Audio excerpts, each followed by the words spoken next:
बोले गणेश जी महाराज की जय।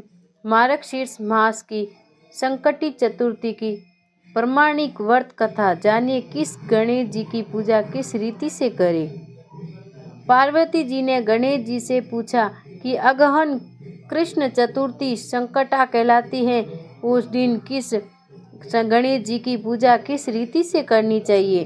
गणेश जी ने उत्तर दिया कि हे हिमालय नंदिनी, अगहन में पूर्वोक्त रीति से गजानन नामक गणेश की पूजा करनी चाहिए।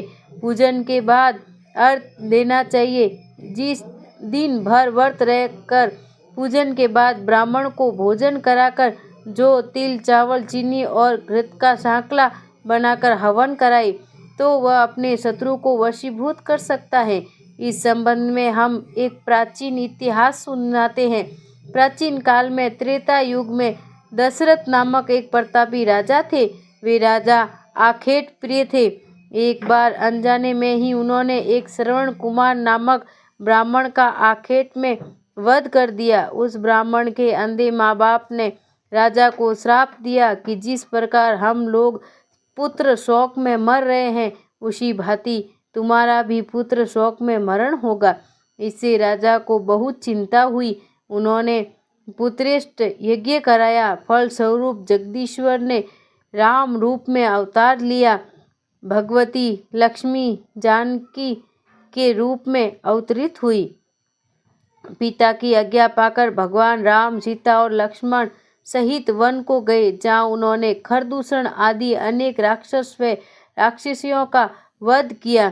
इससे क्रोधित होकर रावण ने सीता जी का अपहरण कर लिया। सीता जी की खोज में भगवान राम ने पंचवटी का त्याग कर दिया और पर्वत पर पहुंचकर सुग्रीव के साथ मैत्री की। तत्पश्चात सीता जी की खोज में हनुमान जी आदि वानर तत्पर हुए। ढूंढते ढूंढते वानरों ने दिगराज सपाती को देखा। इन वानरों को देखकर सपाती ने पूछा कि कौन हो, इस वन में कैसे आए हो, उन्होंने किसने भेजा है, यहाँ पर तुम्हारा आना किस प्रकार हुआ है। संपाति की बात सुनकर वानरों ने उत्तर दिया कि भगवान विष्णु के अवतार दशरथ नंदन राम जी सीता जी और लक्ष्मण जी के साथ दंडकवन में आए हैं। वहां पर उनकी पत्नी सीता जी का अपहरण कर लिया गया है। हे मित्र, इस बात को हम लोग नहीं जानते कि सीता जी कहाँ हैं। उनकी बात सुनकर संपाति ने कहा कि तुम रामचंद्र के सेवक होने के नाते हमारे मित्र हो। जानकी जी का जिसने हरण किया है वह जिस स्थान पर है वह मुझे मालूम है। सीता जी के लिए मेरा छोटा भाई जटायु अपने प्राण गंवा चुका है। यहाँ से थोड़ी ही दूर पर समुद्र है और समुद्र के उस पार राक्षस नगरी है। वहाँ अशोक के पेड़ के नीचे सीता जी बैठी हुई हैं।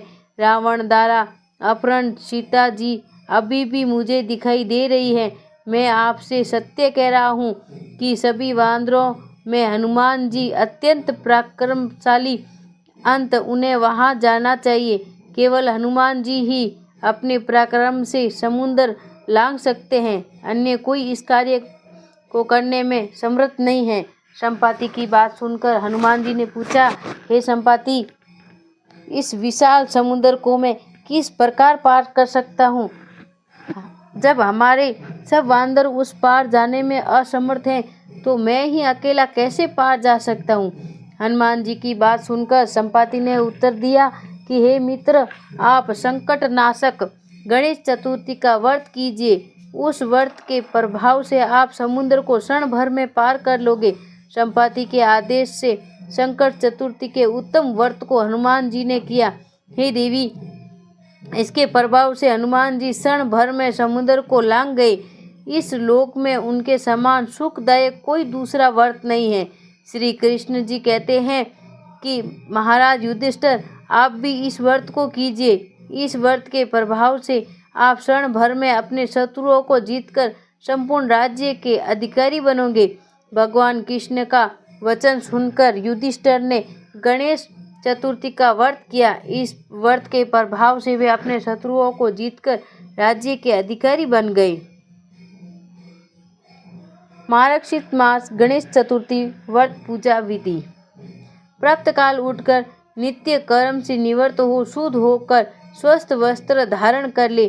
श्री गणेश जी का पूजन पंचोपकार धूप दीप नैवेद्य अक्षत फूल विधि से करे। इसके बाद हाथ में जल तथा दुर्वा लेकर मन ही मन श्री गणेश जी का ध्यान करते हुए व्रत का संकल्प करे।